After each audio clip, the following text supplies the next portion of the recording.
Haleluya, puji Tuhan. Shalom.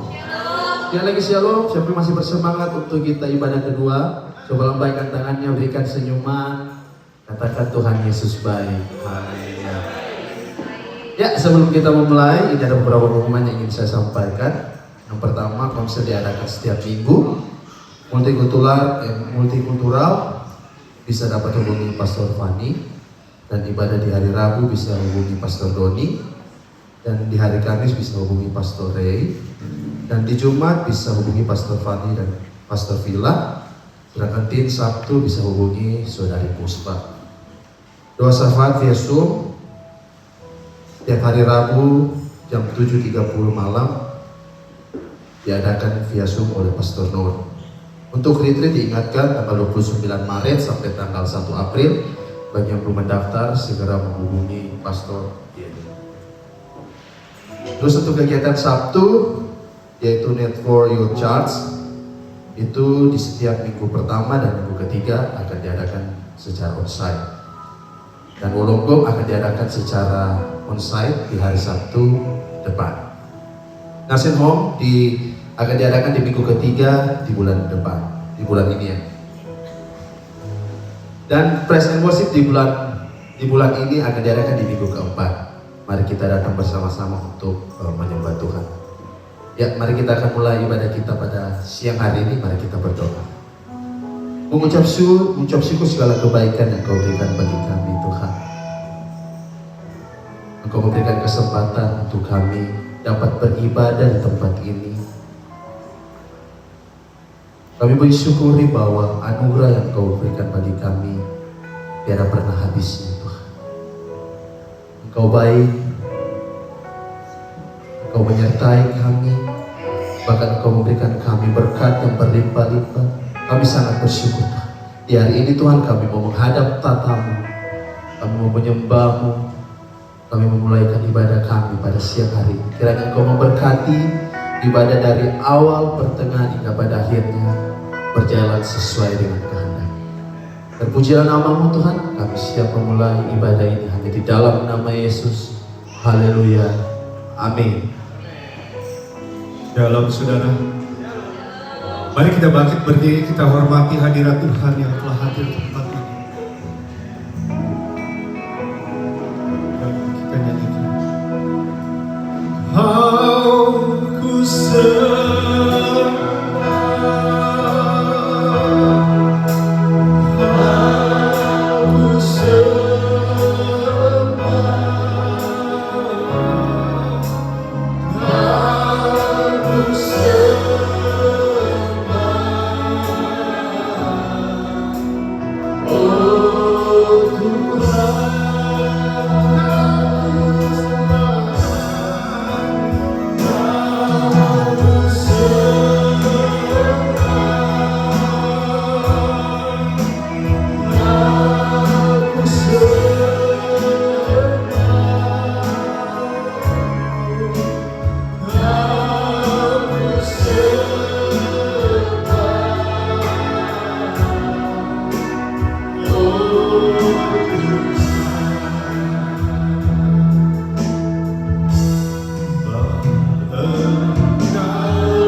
Dia Allah yang Maha Tinggi, yang berkuasa atas langit dan bumi.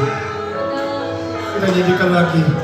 Kau ku sembah, Kau sembah,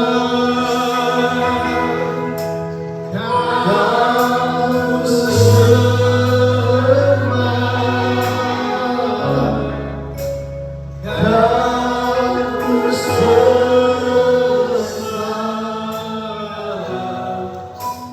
oh Tuhan. Aku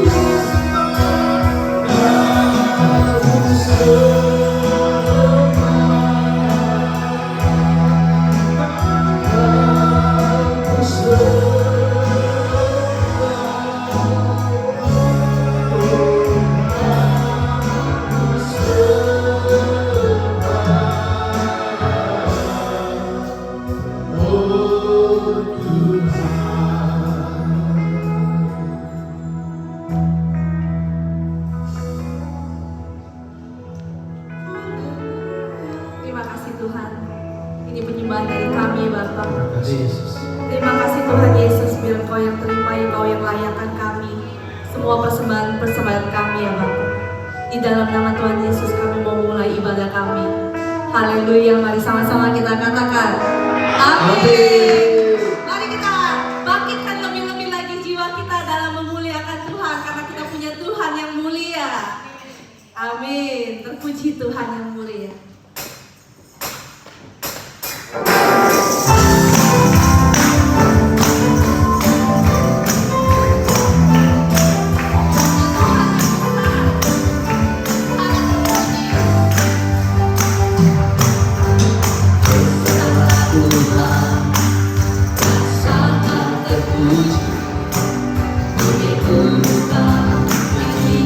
Pujian, Tuhan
coba lambaikan tangannya. Haleluya, sebab Tuhan sungguh baik dalam kehidupan kita.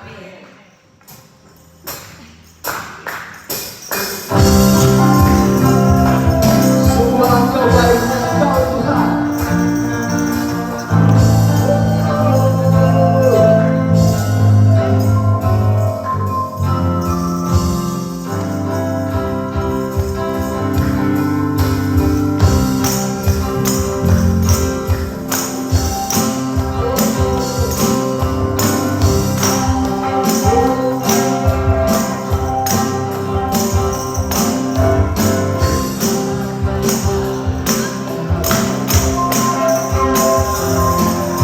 Sungguh alangkah baiknya, sungguh alangkah indahnya, bila saudara semua hidupku bersama lagi. Sungguh alangkah baiknya, sungguh alangkah indahnya, bila saudara semua hidupku bersama. Seperti minyak di kepala harum dan kejatuhnya juga jatuh. Seperti embun di bukit Hermon mengalir ke bukit Sion. Sebab kesadaran Allah meminta agar berkat-berkatnya bercurah, serta memberi anugerah hidup selama-lamanya. Sebab Tuhan baik.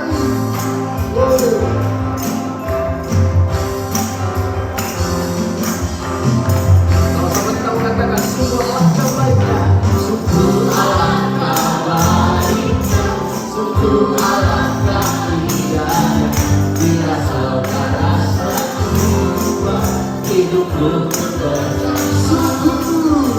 Sungguh alangkah baiknya, sungguh alangkah indahnya, bila saudara semua hidupku bersama. Seperti minyak di kepala harum dan kejatuhnya juga jatuh. Seperti embun di bukit Hermon mengalir ke bukit Sion. Sebab bersalah ada berkat-berkatnya bercurah, serta memberikan anugerah hidup selama-lamanya. Seperti minyak di kepala harum dan kejatuhnya juga jatuh. Seperti embun di bukit Hermon mengalir ke bukit Sion.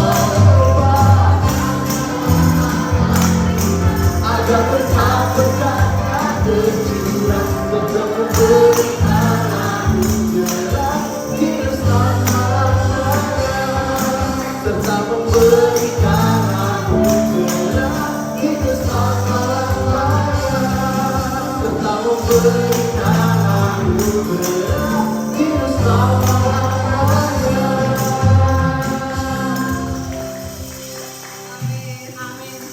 Silakan duduk. Puji Tuhan. Memang kalau hidup rukun bersama, kita sebagai saudara seiman, sebagai family, itu berkat-berkatnya ada turun seperti dari Bukit Hermon ke Bukit Sion. Ya. Nah, dalam kebersamaan itu ada kekuatan. Oke, sebelum kita mendengarkan firman Tuhan, mari kita angkat lagu El Shaddai.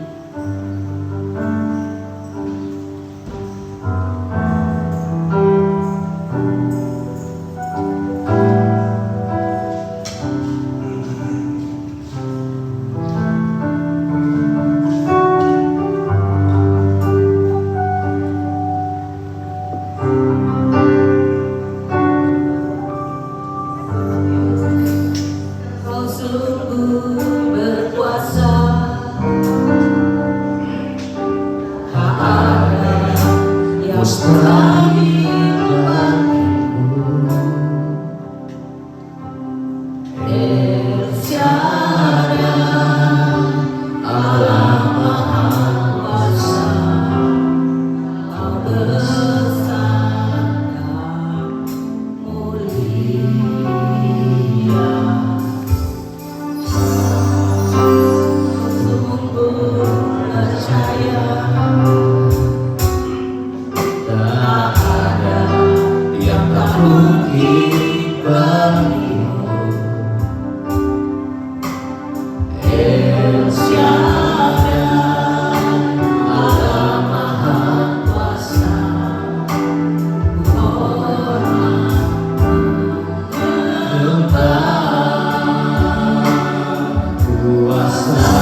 berkuasa, tak ada yang mustahil bagimu. El Shaddai, Allah Maha Kuasa, Kau besar dan mulia.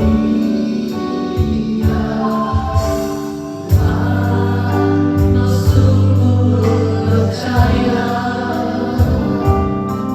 tak ada yang tak mungkin bagimu. El Shaddai, Allah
Maha Kuasa, Saudara kasih dalam nama Tuhan, sebelum kita masuk dalam doa dan mendengarkan firman Tuhan, biarlah pujian ini menjadi berkat dalam hidup kita. Saya teringat lagu ini ketika saya sakit. Lagu ini memberi kekuatan. Lagu ini memberi kesembuhan. Saya sungguh terberkati dengan lagu ini. Karena di sini kita melihat bahwa Allah yang kita sembah itu Allah El Shaddai, Allah yang maha besar. Ketika pujian ini mungkin kalau kita nyanyikan biasa saja. Tapi ketika kita menyanyikan dalam saat-saat kita menghadapi situasi-situasi tertentu, ketika kita katakan kuasa-Mu nyata bagiku, itu benar-benar nyata. Saudara kasih dalam nama Tuhan, mari kita nyanyikan lagi lagu ini, kuasa-Mu nyata bagiku. Kuasa-Mu nyata bagiku, tangan-Mu selalu bekerja, menyembuhkan, memulihkan, memberkati, membangkitkan. El Shaddai, Allah Maha Kuasa-Mu,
kami yang hidup, yang kami sembah dalam nama Tuhan Yesus ya Bapa. Bapa, Engkau yang layakkan Bapa doa-doa kami ya Bapa. Kami berdoa ya Bapa pada siang hari ini ya Bapa. Kami berdoa ya Bapa untuk gereja-gereja kami ya Bapa. Kami berdoa ya Bapa untuk setiap kebaktian kami setiap minggunya ya Bapa. JKI Jire, JKI Host Bapa, JKI Hok ya Bapa, Benua ya Bapa, dan JKI The Rock ya Bapa. Bapa, kami minta dengan penyertaan Tuhan yang terus ya Bapa menaungi gereja-gereja kami ya Bapa. Biar kuasa Roh Kudus yang terus ya Bapa mengalir dalam setiap kebaktian-kebaktian, sehingga apa yang menjadi firman-Mu keluar ya Bapa, menjadi makanan rohani kami ya Bapa, menjadi hidup kami yang kuat ya Bapa, sehingga apa yang menjadi kehendak-Mu ya Bapa tergenapi dalam kehidupan kami Tuhan. Terima kasih Tuhan, kami juga terus berdoa ya Bapa untuk setiap pergumulan, setiap doa-doa dalam kerinduan sidang jemaat-Mu ya Bapa. Tuhan, kami berdoa untuk sidang jemaat yang sedang sakit. Biar tangan penyertaan Tuhan yang menyembuhkan, memulihkan ya Bapa dengan bilur kuasa darah Tuhan Yesus. Kesembuhan terjadi dengan kuasa Tuhan Yesus ya Bapa, kesembuhan terjadi Bapa. Terima kasih, terima kasih. Sidang jemaat-Mu yang juga ya Bapa yang dalam kesusahan keuangan, finansial yang ada, dalam mencari pekerjaan, dalam urusan visa yang ada juga ya Tuhan. Kami berdoa ya Bapa, Tuhan yang bukakan jalan setiap keputusan-keputusan yang diambil oleh sidang jemaat-Mu ya Bapa, keputusan yang sejalan dengan Engkau ya Bapa, yang Kau berikan masa depan yang terbaik datang daripada Engkau ya Tuhan. Terima kasih Bapa, kami juga terus berdoa ya Bapa untuk program retret kami yang akan sebentar 29 Maret yang akan kami adakan sampai 1 April ya Tuhan. Tuhan, kami minta pertolongan yang datang daripada Engkau ya Tuhan. Kami minta retret ini dapat berjalan dengan baik dan lancar. Semua sidang jemaat-Mu dapat berantusias, bahkan lebih lagi haus akan kebenaran firman-Mu ya Bapa. Retret yang ada, panitia-panitia yang ada bekerja semakin keras ya Bapa dalam segala program-program yang ada.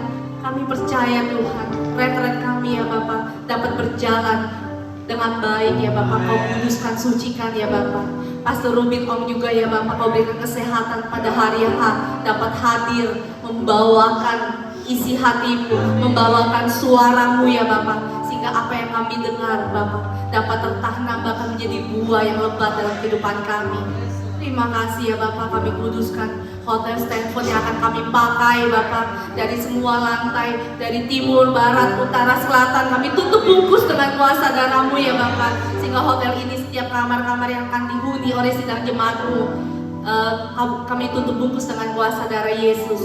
Terima kasih Tuhan Yesus, terima kasih Bapak, kami memberkati retret kami di dalam nama Tuhan Yesus. Finansial yang ada juga ya Bapak, Kau Jehovah Jireh kami ya Bapak.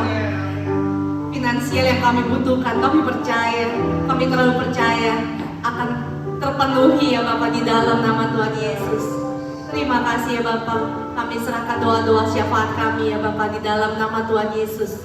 Mari sama-sama kita katakan amin. Selamat beribadah.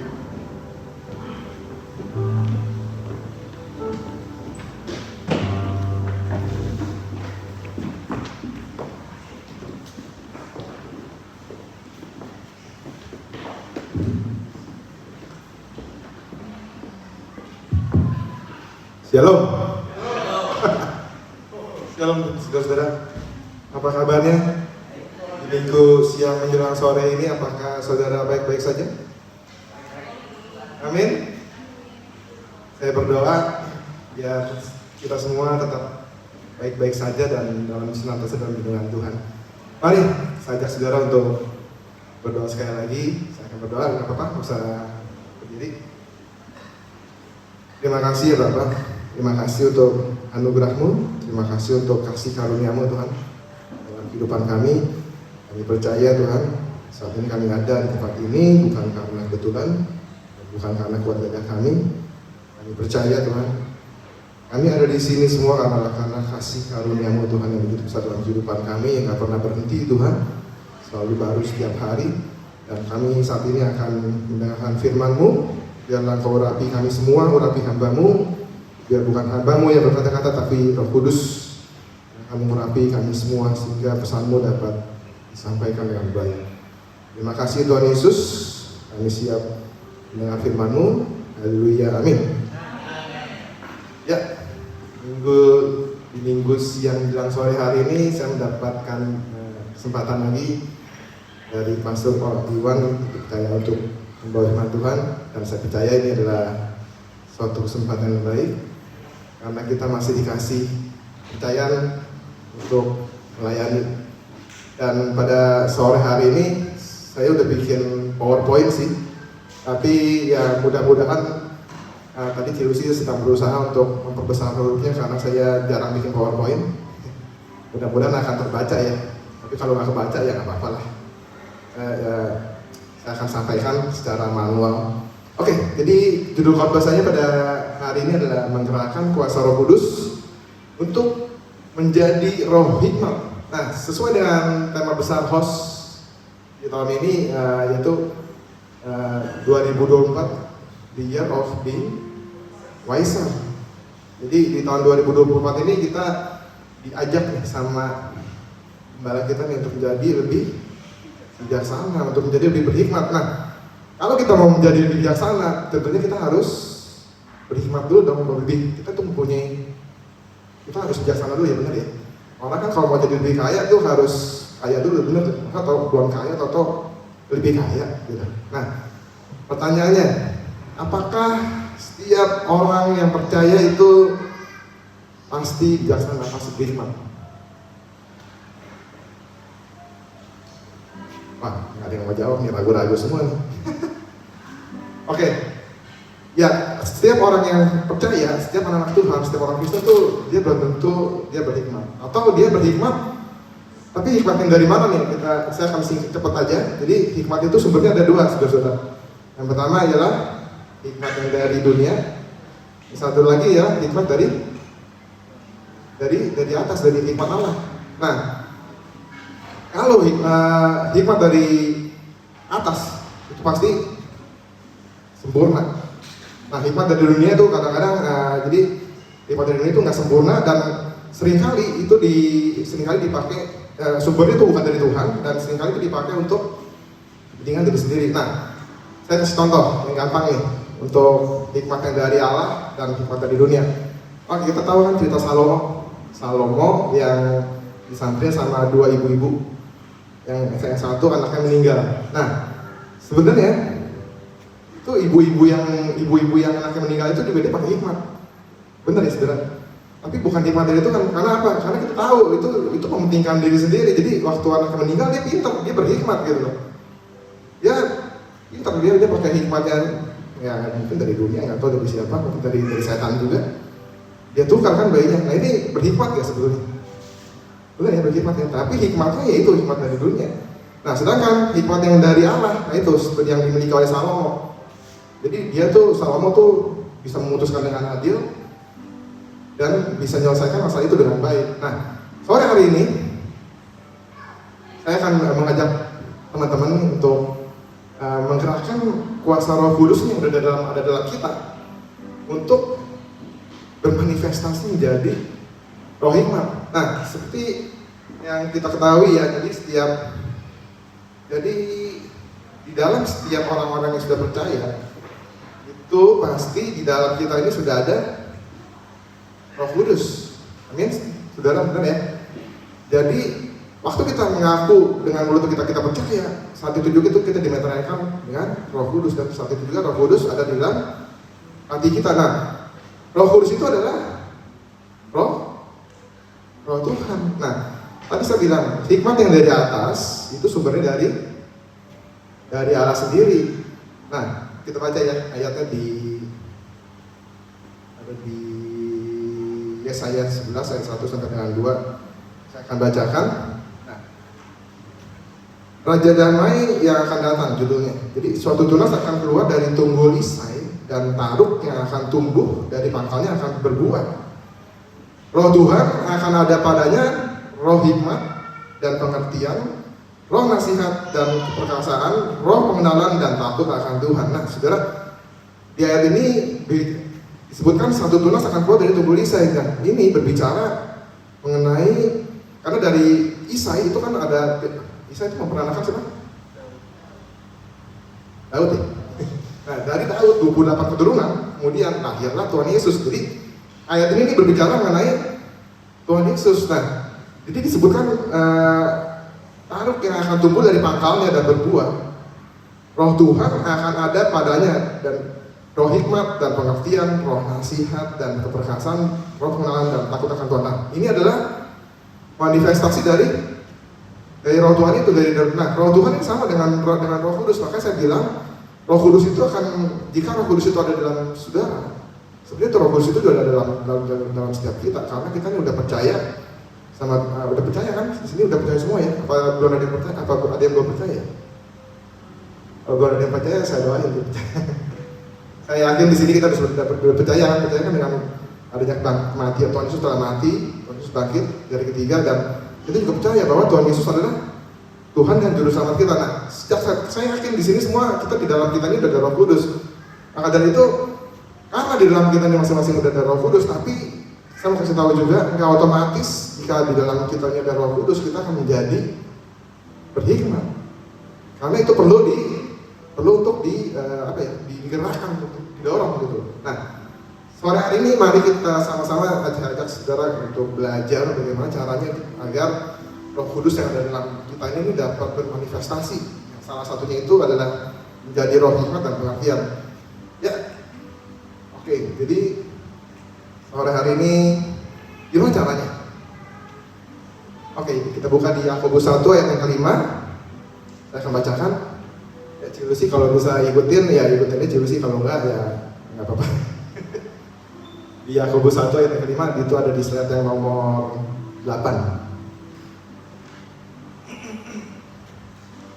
Oke, saya akan bacakan Yakobus 1 ayat 5. Tetapi apabila di antara kamu ada yang kekurangan hikmat, hendaklah ia memintakannya kepada Allah, yang memberikan kepada semua orang dengan murah hati dan dengan tidak berbangkit-bangkit. Maka hal itu akan diberikan kepadanya. Nah, gimana caranya, saudara? Bener, Bapak jawab, minta bener, Pak. Jadi kalau kita kekurangan hikmat, kita gimana? Kita minta ya sama Tuhan ya. Oke, di sini siapa yang merasa kekurangan hikmat? Satu, Bila. Wah, yang lain, oh Ciweli, dua, pada malu-malu nih, Bila Tali, cuma bikin doang. Oh, Doni. Wah, kayaknya hampir semua ya, jadi jangan malu-malu, saudara, kalau ditanya jangan malu-malu nih.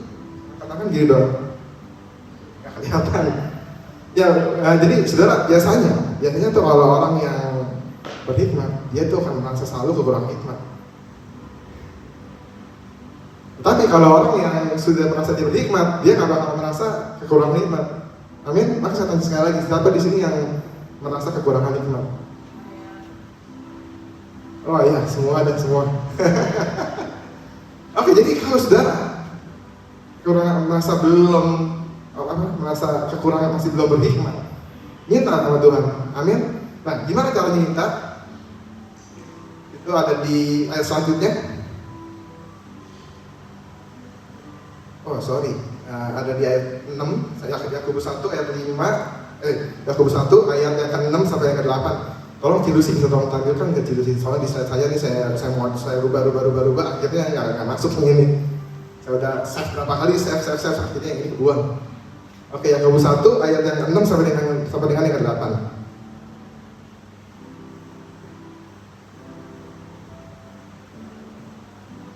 Oke, saya akan bacakan. Nah, gimana cara mintanya? Hendaklah ia memintanya dengan iman dan sama sekali jangan bimbang, sebab orang yang bimbang sama dengan gelombang laut yang diombang-ambingkan kian kemari oleh angin. Orang yang demikian janganlah mengira bahwa ia akan menerima sesuatu dari Tuhan, sebab orang yang mendua hati tidak akan tenang dalam hidupnya. Jadi, saudara minta sama Tuhan dengan yakin dan dengan iman bahwa saudara akan menerimanya. Tuhan kita itu adalah Tuhan yang murah hati. Tuhan pasti akan kasih. Kalau kita minta hikmat sama Tuhan, Tuhan pasti akan kasih hikmat. Nah, saudara, hari-hari ini itu adalah semakin jahat, saudara. Bahwa kita ini perlu memerlukan hikmat dari Tuhan dalam setiap aspek kehidupan kita. Jadi kalau hari ini makin kejam lah, makin serem. Jadi harusnya kita ini harus selalu lebih mengandalkan Tuhan, dan kita harus minta hikmat sama Tuhan dalam semua aspek kehidupan kita. Contohnya apa? Kita mau kerja nih, yang gampang aja deh, kita mau kerja. Tuhan, hari ini saya mau kerja, saya mau minta hikmat. Saya kan Uber driver lah ya, jadi kalau ya kerja ya kita ini bebas gitu loh, bisa kemana aja dalam. Jadi kita ini nggak bakal ada di waktu yang, jadi patternnya kita nggak ada gitu loh. Jadi itu customer itu bisa bawa kita kemana aja. Nah, kuncinya kita nggak tahu nih hari ini kita bakal, dan kita nggak tahu juga pendapatan kita ini nggak pasti. Itu tergantung dari anugerah Tuhan kita, dan tergantung juga dari customer yang bawa kita. Oleh karena kita nggak tahu nih, kalau kita keluar dari rumah, kita nggak tahu kita mesti kemana dulu nih. Bahkan kalau kayak saya dulu, saya suka telepon sama Iwan, Duh, dari sini kita kemana ya? Dari sini kita, nah itu tuh kadang-kadang suka nanya gitu, karena kita sendiri nggak tahu mau kemana. Jadi, nah ini pentingnya kita meminta hikmat dari hal-hal yang kecil, dalam pekerjaan kita harus minta hikmat. Dan mungkin ibu-ibu dalam mendidik anaknya, mungkin anaknya masih bayi seperti si Mose itu. dari kita harus minta hikmat sama Tuhan, gimana cara mendidik anak kita. Nanti anak kita makin gede juga problemnya lain lagi, kita harus mengandalkan Tuhan. Amin saudara. Jadi mintalah hikmat dalam seluruh aspek kehidupan kita. Nah, di Alkitab ini ada satu contoh yang sangat menarik nih di dalam Keluaran 31 ayat 1 sampai dengan 6. Ada nggak sih di slide yang nomor berapa? Ini kayaknya slide-nya berbeda sih. Oke, itu dia. Saya akan bacakan ya. Di Keluaran 31 ayat 1 sampai dengan 6. Ayat 1 berfirman Tuhan kepada Musa, lihat, telah kutunjuk Bezalel bin Uri bin Hur dari suku Yehuda, dan telah penuhi dia dengan roh Allah, dengan keahlian dan pengertian dan pengetahuan dalam segala macam pekerjaan, untuk membuat berbagai rancangan supaya dikerjakan dari emas, perak, dan tembaga, untuk mengasah batu permata supaya ditata, untuk mengukir kayu, dan untuk bekerja dalam segala macam pekerjaan. Nah, ayat 6, ya sekali 5 aja. Jadi ceritanya di sini nih, bangsa Israel waktu itu baru keluar dari tanah Mesir. Jadi mereka tuh baru keluar. Nah, waktu itu Tuhan suruh Musa untuk membangun kemah suci ya, bait suci. Nah, bayangin saudara, dulu bangsa Israel tuh dijajah di Mesir berapa tahun? 400 tahun ya. Dan teman-teman tahu nggak di Mesir itu kerjaannya bangsa Israel tuh ngapain? Ngapain? Ah, ya bikin batu bata ya, bener ya. Jadi kerjanya tuh dari pagi sampai malam. Ya mungkin ya sampai malam, mungkin sampai pagi lagi, saya nggak tahu, mungkin kerjanya 3 shift, nggak tahu ya. Jadi itu kerjanya cuma bikin batu bata doang. Nah sekarang bayangin, disuruh sama Tuhan untuk membangun kemah suci. Nah tapi di sini Tuhan nggak tinggal diam, karena Tuhan kalau seorang udah diurapi itu dipenuhi oleh Roh Tuhan, makanya Tuhan akan kasih dia roh hikmat dan kebijaksanaan. Bayangin nih, jadi Tuhan tuh telah menunjuk seperti Bezalel bin Uri bin Hur untuk mengerjakan semua pekerjaan tuh yang untuk bikin perabot-perabot di kemah suci. Bayangin, dia kan nggak ada dasar buat ini kan, nggak ada dasar gede, kapan dia belajar untuk membuat kerajinan dari emas, dari perak, dari tembaga? Nggak ada kan, tapi Tuhan tunjuk dia, dan Tuhan urapi, dan kalau seorang tuh udah dipenuhi oleh Roh Tuhan, maka Tuhan tuh akan membuat dia menjadi berhikmat. Amin saudara. Jadi saudara jangan ragu-ragu kalau saudara merasa saudara belum punya hikmat, minta sama Tuhan. Dan saya percaya karena di dalam saudara itu udah ada Roh Kudus, udah ada Roh Tuhan dalam saudara. Nah itu tinggal digerakkan, kita tuh tinggal mengerahkan Roh Kudus yang dalam kita ini untuk bermanifestasi menjadi roh hikmat. Amin. Nah, dalam Kejadian 41 ayat yang ke-37 sampai yang 38 nih, saya akan bacakan juga cerita mengenai Yusuf. Jadi waktu itu kan Yusuf kan yang bisa menafsirkan mimpinya Firaun tuh, ya kan, yang setelah si Yusuf bisa menafsirkan mimpi, akhirnya tuh si Firaun itu menanyakan nih, mana ada sih orang yang hebat seperti itu tuh. Jadi Firaun itu mencari orang yang bijaksana, yang berhikmat. Nah Firaun bilang, ya kamu orangnya gitu loh. Nah, Firaun sampai bilang kayak gini, di ayat 37 dan 38 saya akan bacakan. Usul itu dipandang baik oleh Firaun dan oleh semua pegawainya. Lalu berkatalah Firaun kepada para pegawainya. Nah, mungkinkah kita mendapat orang seperti ini, seorang yang penuh dengan roh Allah? Nah, lihat saudara.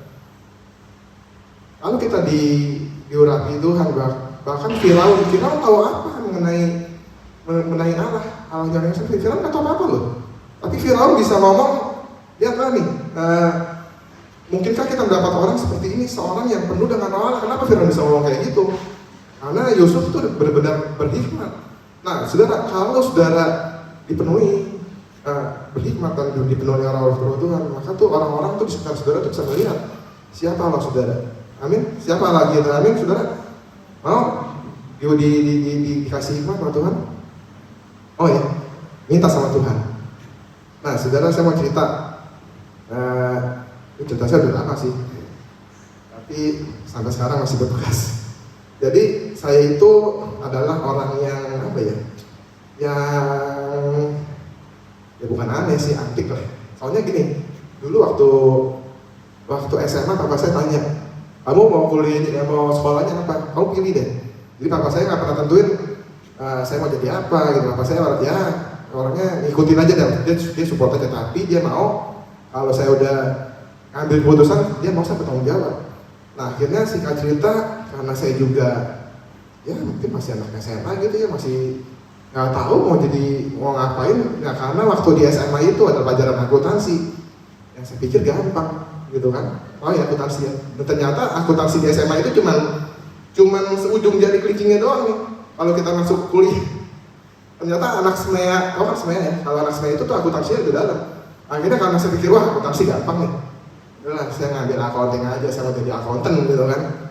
Masuklah saya ke Untar. Diterima sih, waktu tes diterima gitu. Dapat beasiswa juga sedikit lah karena hasil tesnya bagus gitu kan. Masuklah saya. Di hari pertama saya masuk, saya kaget saudara. Wah, saya nggak ngerti apa-apa. Ternyata pelajaran akuntansi yang di SMA yang saya pelajari itu cuma dipelajarin di 2 minggu awal. Bayangkan setelah 2 minggu, saya stres habis. Saya bilang, wah, saya nggak ngerti apa-apa. Karena waktu itu kan, yang waktu juga waktu itu saya masuk Untar. Di situ tuh banyak anak-anak SMAK, anak-anak SMAK 1 ya. Anak-anak SMAK itu kan terkenal otaknya encer-encer semua ya. Saya lihat teman-teman itu semua nggak ada yang kesulitan, cuman itu saya nih yang dari Tangerang, waduh Tangerang dibawa-bawa nih, jangan mana orang Tangerang ya. Saya baru 2 minggu sekolah, saya langsung stres, saya bilang, waduh saya salah ambil jurusan nih, saya bilang.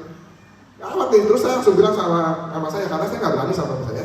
Saya langsung bilang sama saya, Mah, kayaknya ini mau keluar kuliah, mau ganti itu apa? Saya pokoknya mau keluar dari Untar, saya nggak bisa lanjutin lagi. Mama saya tanya, kenapa? Saya salah ambil jurusan nih. Wah, mama saya bingung ya. Tapi mama saya terus lapor sama papa saya. Papa saya bilang, begitu dia tahu, wah, dipanggil saya langsung. Papa saya itu emang killer ya, tapi ya hatinya baik. Dan Yuki, dia bilang, Papa, nah Iwan bisa tahu tuh kalau saya ngomongnya kayak gini, Iwan pasti bisa bayangin papa saya tuh ngomongnya seperti apa. Karena dia tahu papa saya.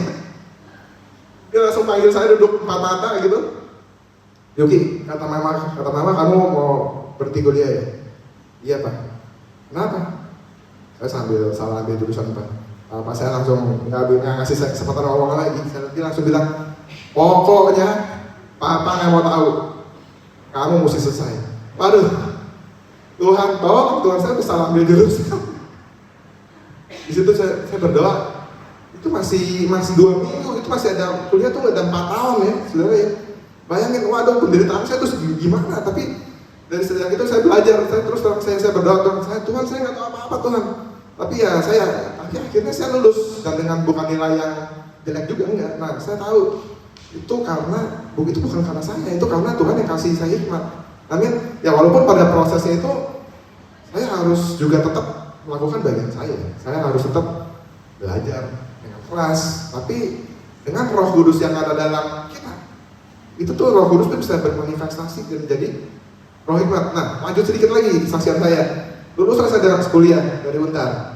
Jadi sarjana akuntansi katanya gitu kan. Wah. ya bangga juga bisa lulus gitu. Akhirnya lulus. Oke, terus dari kerja, akhirnya diterimalah kerja gitu kan. Dan ternyata Tuhan pimpin saya gitu loh, dari posisi saya mulai dari dasar, dari staff, naik jadi supervisor, jadi kepala bagian. Akhirnya singkat cerita itu dalam waktu ya lama juga sudah. Saya pikir saya salah jurusan dan saya juga menekuni bidang accounting sampai 5 tahun. 5 tahun saya jadi finance dan accounting manager gitu kan, pindah kerja gitu kan. Nah itu waktu itu tuh udah pacaran sama Villa, cuma belum married gitu. Udah married ya? Udah married. Jadi baru ya bareng-bareng orang lah, baru married dan saya dapat kerjaan baru jadi finance accounting. Dan hal ini terulang lagi saudara. Masuklah saya di perusahaan yang baru gitu, dengan skop pekerjaan yang lebih besar. Waktu itu kan saya cuma accounting doang kan, sekarang saya pegang finance accounting. Ini si Villa ada saksinya, dia pasti masih ingat. Waktu itu baru hari pertama saya masuk kerja, saya pulang muka saya langsung ditekuk, stres habis. Kejadian terulang lagi saudara. Dan ternyata setelah saya masuk ke kantor itu,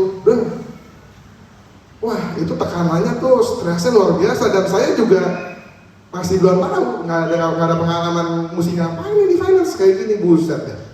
Dan saya masuk di situ, ya orang panggil saya Pak, salah siapa ini ada ruangan sendiri. Tempat saya stres, saya nggak tahu mesti ngapain. Saya juga bingung kenapa saya bisa diterima di situ juga gitu kan. Akhirnya ya itu, baik lagi saya yakin ini bukan karena saya, tapi karena Roh Kudus yang di dalam diri saya tuh Tuhan tuh kasih Roh Kudus. Nah, Roh Kudus itu bermanifestasi menjadi roh hikmat. Akhirnya singkat cerita, dari yang tiap hari itu pulang muka ditekuk gitu kan, saya berdoa, wah Tuhan, malam-malam saya berdoa, tolong Tuhan kasih saya hikmat. Dan Tuhan tolong saya. Nggak berasa saudara, tahu-tahu udah 5 tahun saya jadi finance accounting manager. Dan puji Tuhan selama saya jadi finance accounting manager, perusahaan itu lancar. Jadi dalam arti aman, keuangannya aman, ya semuanya aman, nggak ada yang macam-macam, anak buah saya nggak macam-macam. Selama 5 tahun itu setelah saya lihat ke belakang, lah ternyata gua nih tiap hari ribut stres, tahu-tahu udah 5 tahun gitu kan. Nah akhirnya saya udah 5 tahun, nah saya juga ini lagi, saya udah bukan bosan sih, saya cuma bilang, saya mau pindah ke bagian marketing gitu kan. Nah di bagian marketing juga sama, tapi kita pemain, dia Tuhan kasih hikmat. Nah setelah saya keluar dari pindah ke bagian marketing kan, finance accounting itu kan dipegang sama orang, baru tuh setelah itu banyak kejadian macam-macam gitu kan. Jadi ada anak buah yang nyelap uang perusahaan lah, ada yang uang pajak nggak storin lah gitu kan. Jadi saya bersyukur itu karena waktu saya masih pegang finance accounting, saya percaya itu bukan karena kuat tenaga saya, tapi kan sekali lagi karena itu adalah hikmat yang Tuhan kasih dalam melalui Roh Kudus yang dalam diri saya yang bermanifestasi jadi roh hikmat. Nah, saudara, oleh karena itu penting dalam seluruh area hidup kita ini kita harus meminta hikmat dari Tuhan. Amin, teman-teman, mau ya? Jadi jangan ragu-ragu, jangan merasa kita udah tenanglah, gue bisa. Nah ini yang Tuhan nggak mau nih, yang sombong-sombong kayak gini yang Tuhan nggak mau. Jadi mendingan kita merendah hati, selalu mengandalkan Tuhan, minta hikmat Tuhan. Amin. Itu yang pertama ya. Jadi kalau kita kekurangan hikmat, kita harus minta hikmat Tuhan. Amin. Nah yang kedua kita akan baca di Kisah Rasul 15 ayat yang ke-28. Saya akan bacakan. Ya, jadi ceritanya gini, waktu itu sudah banyak orang-orang di luar orang Yahudi itu yang percaya sama Tuhan Yesus. Nah akhirnya mereka bingung nih, para rasul-rasul ini bingung, gimana nih orang-orang yang di luar orang Yahudi ini nih, kalau udah percaya Tuhan, itu tuh harus tunduk di bawah hukum Taurat apa enggak?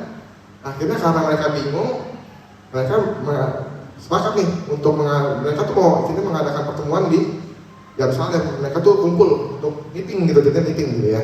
Nah, saya akan bacakan di Kisah 15 ayat 28. Nah, sebab adalah utusan Roh Kudus dan keputusan kami supaya kepada kamu jangan ditangguhkan lebih banyak beban daripada yang perlu ini. Jadi keputusannya gini, saudara. Akhirnya setelah mereka rapat, diambil keputusan dan mereka bilang di sini ya. Jadi itu keputusan itu bukan keputusan mereka doang. Di sini dibilang keputusan Roh Kudus dan keputusan kami. Jadi keputusan Roh Kudus dan keputusan para rasul-rasul itu. Nah, saya mau bilang di sini dengan kata lain. Terkadang tuh kalau hikmat Tuhan, terkadang tuh dan bahkan sering kali hikmat Tuhan itu muncul ketika kita nih dan duduk nih bertukar pikiran. Benar nggak saudara? Ini kan mereka kan sesama rasul-rasul kan kumpul nih di Yerusalem. Mereka meeting, duduk bertukar pikiran. Nah, seringkali hikmat itu tuh akan muncul waktu kita nih duduk bertukar pikiran. Tapi bertukar pikirannya sama siapa, saudara? Jangan salah. Nah, makanya bertukar pikirannya pasti sama ini dong, sama komunitas kita di sini nih, sama teman-teman gereja kita. Bisa dibilang itu namanya God different kita gitu loh. Teman-teman komsel gitu kan. Nah, penting saudara. Jadi Amsal 13 ayat 20 itu bilang, siapa bergaul dengan orang bijak akan menjadi bijak, tetapi siapa berteman dengan orang bebal menjadi malang. Dan hikmat itu tuh menular. Amin saudara. Jadi penting ya kita untuk mempunyai godly friend. Oh ya, godly friend ya. Oh ya. Kita nggak tahu. Awalnya ya kan udah pada jago semua Inggrisnya. Godly friend ini semua nih godly friend kita nih. Jadi penting kita berkomunitas. Nah, saya mau kasih cerita juga nih. Makanya nih kita ini kan kalau setelah selesai penaktian kan suka pada kumpul-kumpul ya Pak ya. Terus sampai malam tuh kita kumpul, kita makan, kita ngopi, kita ngobrol. Sepertinya kita tuh ngobrol ngalor ngidul, bener ya? Tapi sebenarnya nggak juga, karena itu di situ tuh dari omong-omong kita tuh banyak yang bisa kita dapat, banyak yang bisa kita gali dari teman-teman kita.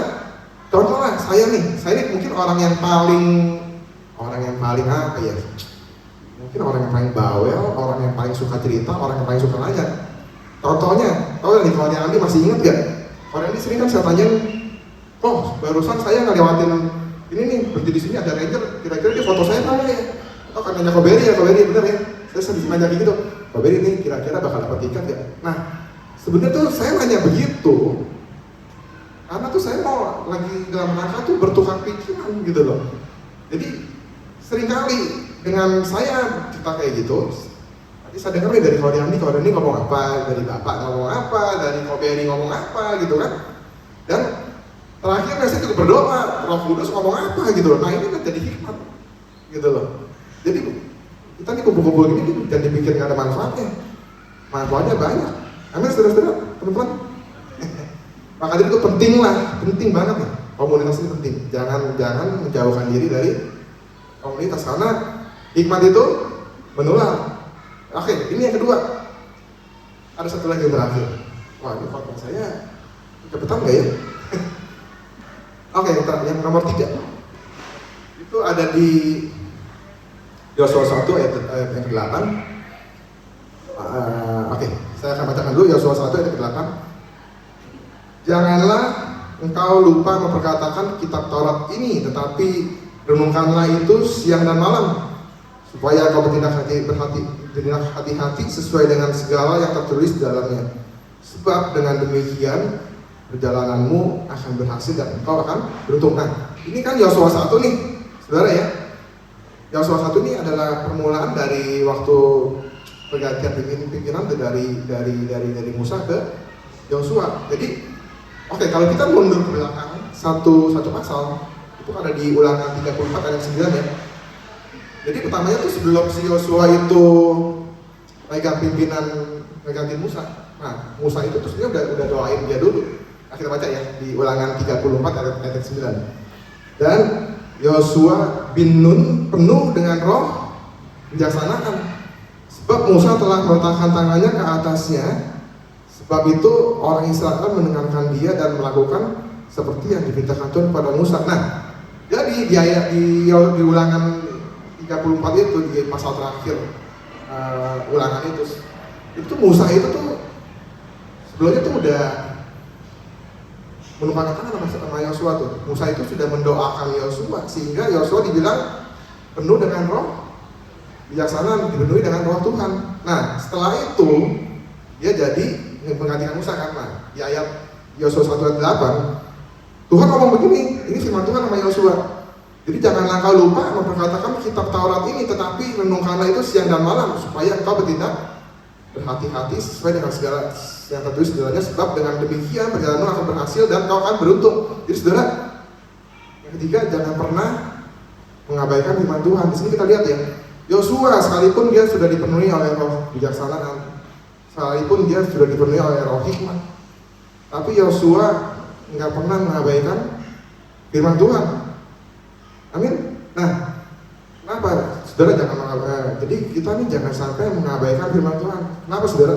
Karena Roh Kudus itu berjalan sama-sama dengan firman Tuhan. Gak bisa kalau kita udah bilang kita berhikmat.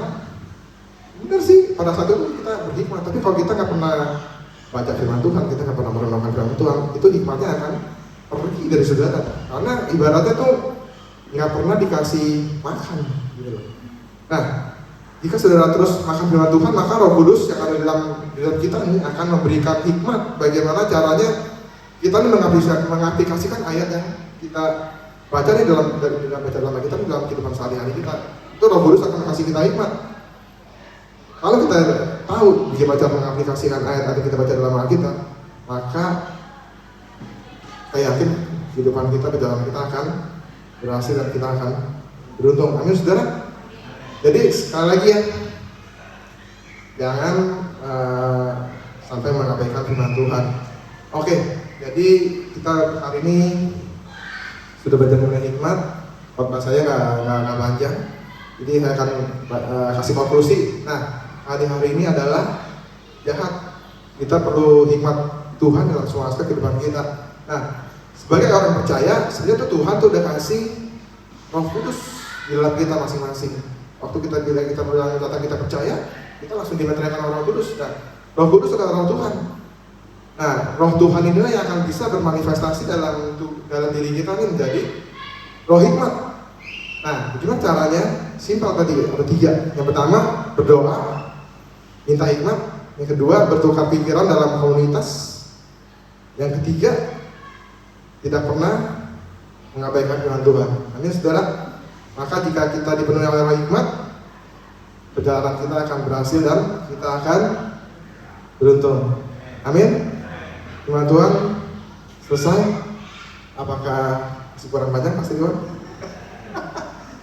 Oke, sore hari ini kita akan perjamuan kudus juga. Jadi saya ajak saudara untuk mempersatukan hati saudara. Nggak usah berdiri dulu. Saya undang para singer untuk maju ke depan. Saya juga ajak mungkin Yohanes, tolong untuk dibagikan jamuannya. Nah, kita akan berdoa dulu ya. Singer bisa nyanyikan lagu yang itu tuh, yang tadi yang terakhir, yang masih ada ya.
mari kita doa dulu, kita persiapkan hati kita sebelum kita menerima perjamuan, karena kita tahu ini adalah tubuh dan darah Yesus. Ini adalah tubuh yang kudus, darah yang kudus. Jika kita mau menerima ini, kita harus pastikan hati kita tuh beres di hadapan Tuhan. Mari saja saudara untuk berdoa.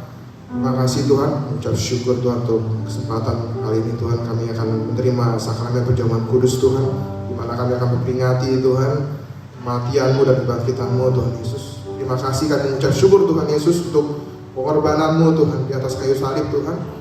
Kau telah gantikan kami Tuhan, Kau yang gak berdosa, Kau telah dibuat menjadi berdosa, dan Kau menanggung semua dosa-dosa kami, Kau menanggung semua kutuk kami Tuhan, Kau menanggung semua penyakit kami Tuhan Yesus. Oleh karena itu Tuhan, kami pastikan Tuhan, kami mau menerima ini Tuhan dengan hati yang bersih Tuhan Yesus, dengan hati yang tulus di hadapan-Mu Tuhan. Oleh karena itu Tuhan, kami berdoa Tuhan, jika kami masih punya dosa Tuhan saat ini, yang maupun kami sengaja maupun kami nggak sengaja, maupun yang kami nggak ketahui Tuhan, biarlah Tuhan kami minta ampun di hadapan-Mu Tuhan.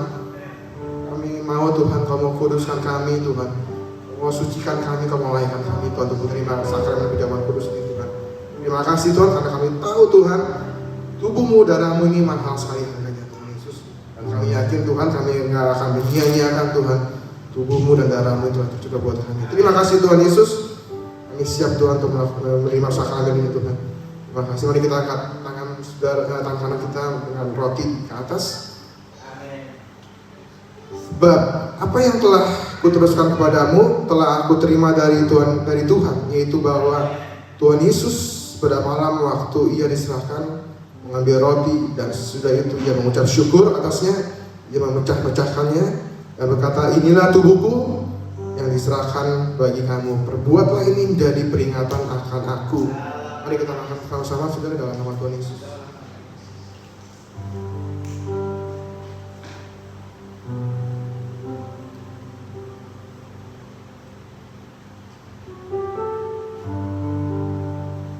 Mari kita angkat tangan kanan dengan cawan di atas. Demikian juga yang mengambil cawan sudah makan lalu berkata, cawan ini adalah perjanjian baru yang dimeteraikan oleh darahku. Perbuatlah ini setiap kali kamu meminumnya menjadi peringatan akan aku. Sebab setiap kali kamu makan roti ini dan minum cawan ini, kamu memberitakan kematian Tuhan sampai ia datang. Mari kita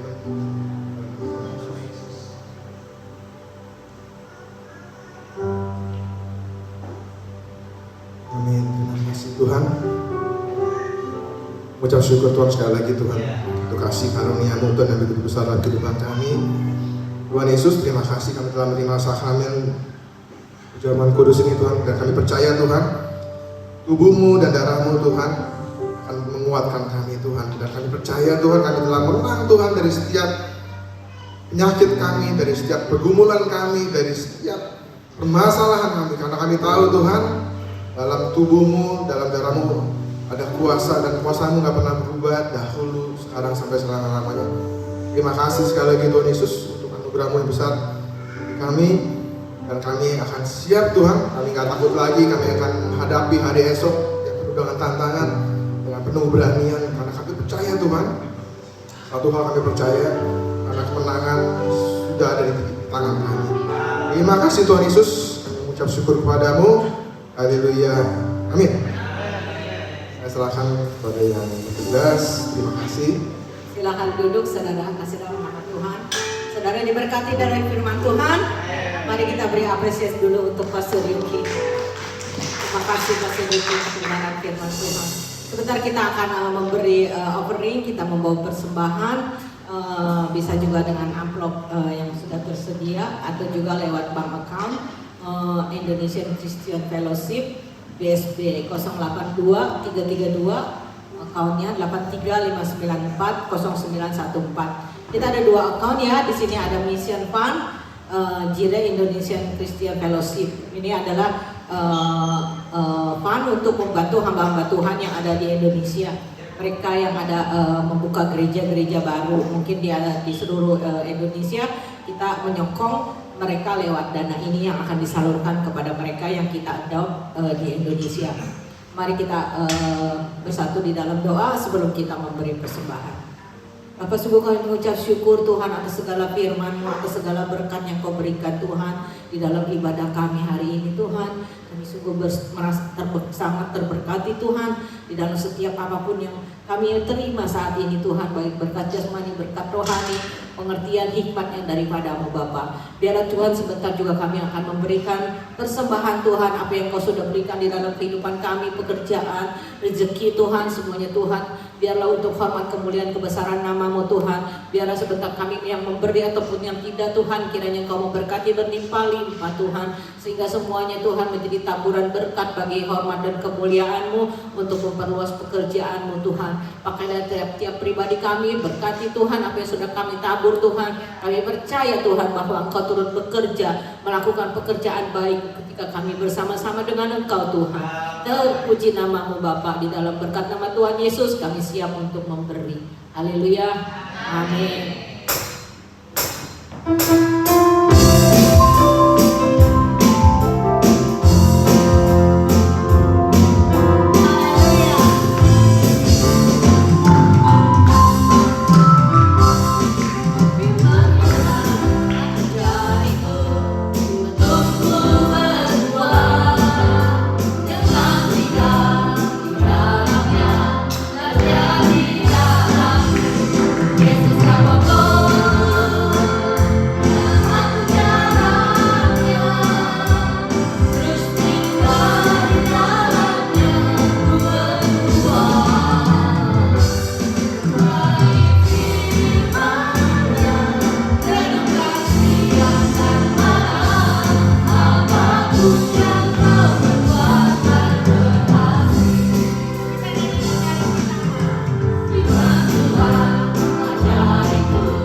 Saudara diberkati dengan kebaktian hari ini.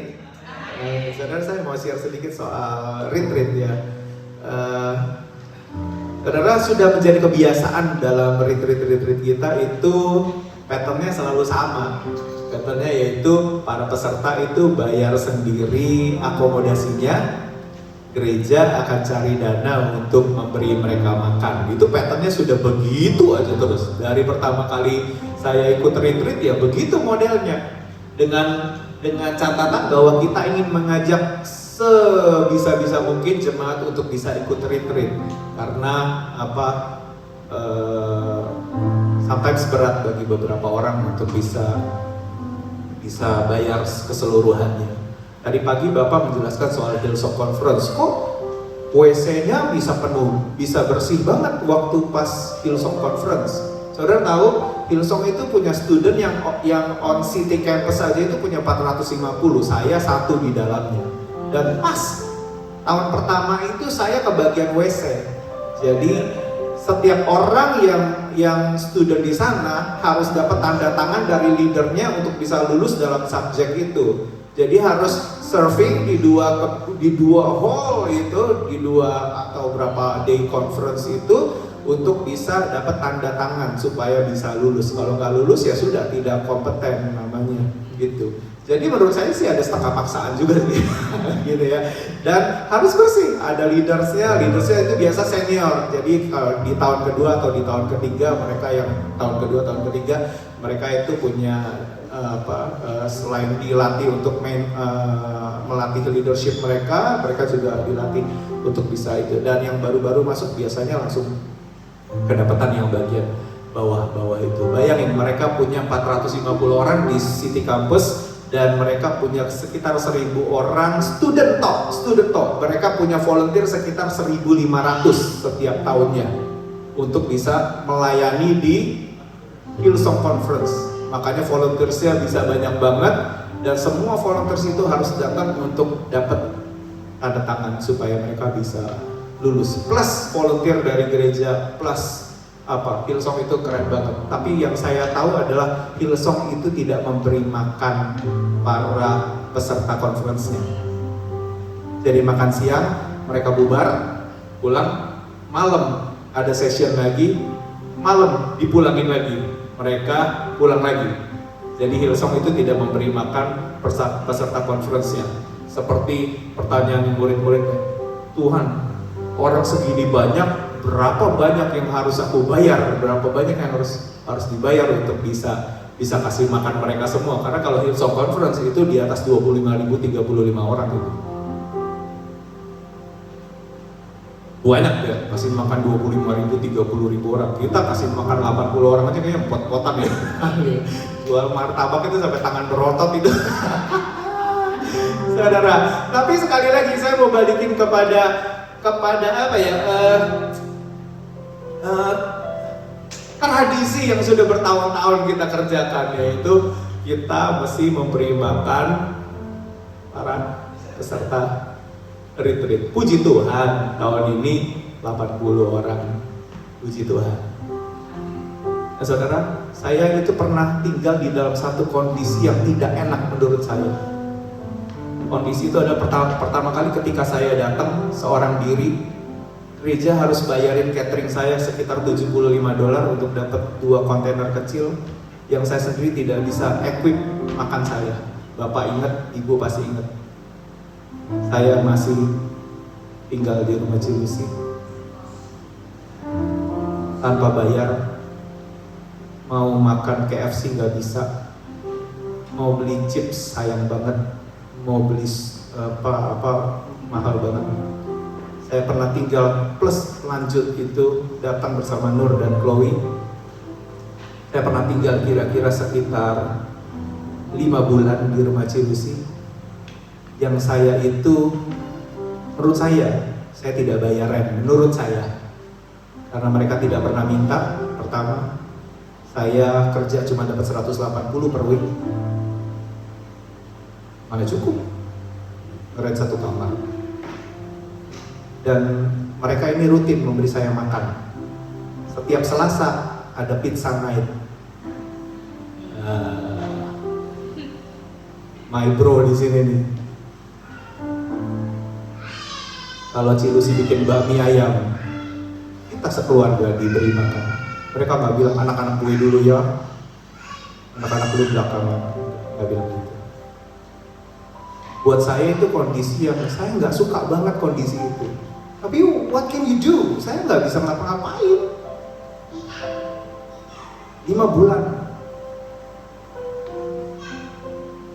Buat saya, ketidakmampuan memberi diri saya dan keluarga saya makan itu salah satu yang mesti diterobos.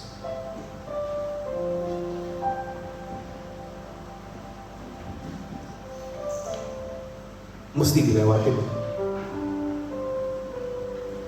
Saya mesti sanggup dengan Tuhan saya memberi diri saya sendiri makan, memberi keluarga saya makan. Itu. Ya, lewat kebaikan hati mereka, wah luar biasa. Setelah saya, orang-orang ditampung lagi di rumah dia, kayaknya nggak kapok-kapok gitu nampung orang gitu, kasih makan anak-anak, kasih makan orang gitu. Ada orang kesusahan ditampung lagi di rumah mereka. Mereka punya hati yang luar biasa. Saudara, dari situ saya berketetapan bahwa Tuhan, kalau boleh Tuhan, saya nggak ngalamin hal ini lagi. Kalau boleh Tuhan, makan saya bayar Tuhan. Kalau boleh Tuhan, jangan biarkan hati ini sombong sampai nggak mau terima makanan dari orang lain, nggak mau itu juga. Tapi saya mau biar Tuhan, kalau makan saya, kalau bisa saya bayar sendirilah Tuhan. Karena lebih enak dimana kita bisa bayar makanan itu sendiri. Saudara setuju gak? Lebih enak begitu, benar gak? Lebih enak itu kita bayar makanan kita sendiri. Karena bener-bener kalau saya pernah ngerasain 5 bulan itu, 5 bulan walaupun makanan melimpah gitu kayak mie dateng, mie siang hari Cilusi paling enak gitu kan, dan yang lain-lainnya, kuotie dan lain sebagainya. Itu walaupun kita bisa nikmatin, tapi perasaan aku nggak bisa mencukupi keluarga aku sendiri itu kayak perasaan paling gak enak sebenarnya. 5 bulan kami ada di dalam situasi seperti kayak gitu. Well, baru datang, it's alright, baru datang. Tapi dengan peristiwa-peristiwa seperti kayak gitu mengajarkan saya, Tuhan, kalau aku boleh milih Tuhan, let me pay my bills. I will pay my food. Aku mau Tuhan bayar yang jadi kebutuhanku lah. Anyway Tuhan akan memenuhi segala keperluanku menurut kekayaan dan kemuliaan-Nya kan. Benar ya? Teman-teman, kalau ada perintah, Tuhan Yesus berkata kepada murid-murid, waktu itu murid-murid dihadapkan kepada sekitar 15.000 crowds yang mengikuti Tuhan. Dari pagi sampai sore dengerin Tuhan berbicara, Tuhan mengajar. Tuhan Yesus berkata kepada murid-murid, jangan biarkan mereka pergi. Kamu harus memberi mereka makan. Kalau perintah itu datang kepada kita regularly di dalam retreat, kamu harus memberi mereka makan. Kamu harus memberi mereka makan. 2 tahun kemudian, kamu harus memberi mereka makan. 2 tahun kita retreat lagi, kamu harus memberi mereka makan. 2 tahun lagi retreat, kamu harus memberi mereka makan. Tuhan, kalau saya boleh milih Tuhan, dari orang yang tidak bisa memberi diri mereka sendiri makan, Tuhan, let me shift. Pindahin dong Tuhan aku tuh. Pindahin dong. Pindahin jadi aku bisa bayar makananku sendiri dong Tuhan. Begitu ada peluang kita keluar dari rumah Cilusi, entah bagaimana caranya, kita keluar dulu deh gitu.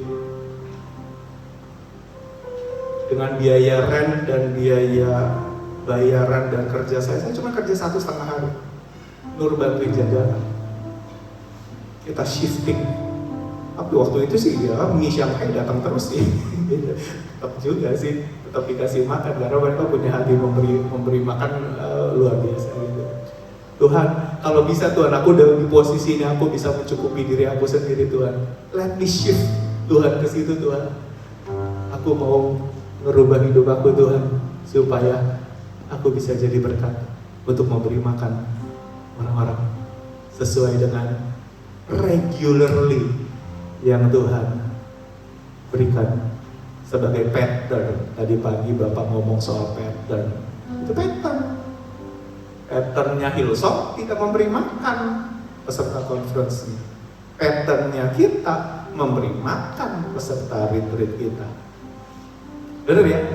Jadikan aja itu pattern. Well, leaders semua berketetapan setuju kok. Orang yang lebih kaya dari kita kasih makan. Orang yang tidak lebih kaya dari kita kasih makan. Orang yang udah punya mobil Mercy juga kita kasih makan. Orang yang punya, pokoknya kita sesuai dengan patternnya aja. Hendaklah kamu memberikan dengan kerelaan hati, dengan tulus hati, jangan dengan sedih hati atau karena paksaan, karena Tuhan mengasihi orang yang memberi dengan sukacita. Itu ayat saya tahun ini. Jadi saya mesti hafalin terus gitu ya. Saudara, saya kalau bisa Tuhan, terus menerus ada di posisi sini. Jadi saya rather buat martabak, kasih martabak daripada saya dikasih martabak. Rather saya yang bikin kue, capek sih memang, daripada saya dikasih kue. Ibu Iin rutin banget nanyain saya, wah ada makanan.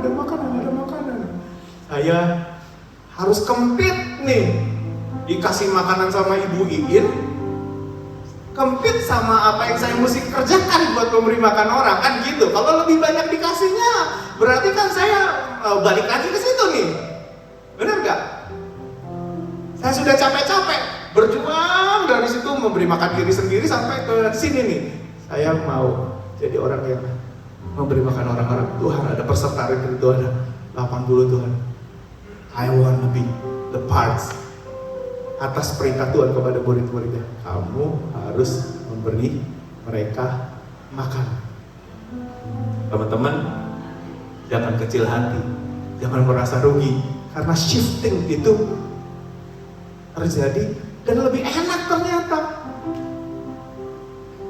Di sini jauh lebih enak daripada di sana. Make sense gak saudara? Benar dong. Teman-teman jangan kecil hati, terutama yang baru datang. I know you're struggling, I know. We've been there 15 tahun yang lalu, hampir 16 tahun yang lalu, kita melewati itu. Jangan takut-takut, ikut retreat dengan berani. Tuhan provide, Tuhan support. Kalau saudara masih ada di situ, berjuang untuk shifting ke sini. Tapi teman-teman yang sudah sampai di sini, aku kayaknya oke dengan makananku sendiri. Aku mau ambil parts di dalam memberi makan orang-orang. Anyway, ini 80 orang doang, belum 25.000. Sampai satu hari mungkin kita dipercayakan lebih dan lebih lagi. Amin, saudara. So, saya tadi ngecek taburan hari ini sudah ada 2.300 something, 2.300 belum plus Uber saya minggu ini ya, belum gitu. Jadi menurut saya kita sudah sepertiga jalan. Oh, tambah ada makanan ini lagi 500 kantin 500. Gua tahu gitu bikin kantin aja daripada bikin martabak. Gua capek-capek bikin martabak cuma dapat 100 pun nggak sama modal. 100 pun sama modal. Pakai chopper saya rusak. Tempat buat gilingan kacangnya rusak. Ampun, saya lihat ke chopper berapa duit. Karena kemarin beli lagi $79. Jadi itu belum balik modal itu martabak. Tahu gitu gue kantin aja. Saudara. Tapi saya berdoa biar kita semua punya kebijaksanaan. Kebijaksanaan ini roh yang menimbang, hikmat itu roh menimbang.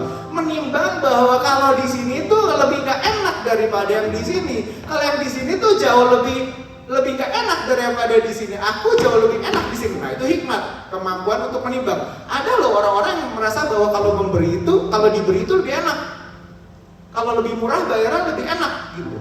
Ada kayak gitu. Tapi kan kita sudah mulai punya roh hikmat dan kebijaksanaan. Dan tahun ini kita belajar untuk jadi bijaksana. Believe nih saudara, di sini jauh lebih enak. Believe nih, di sini jauh lebih enak. Saya itu kesulitan kalau bayaran makanan sama bapak itu cepet-cepetan saudara. Kalah terus.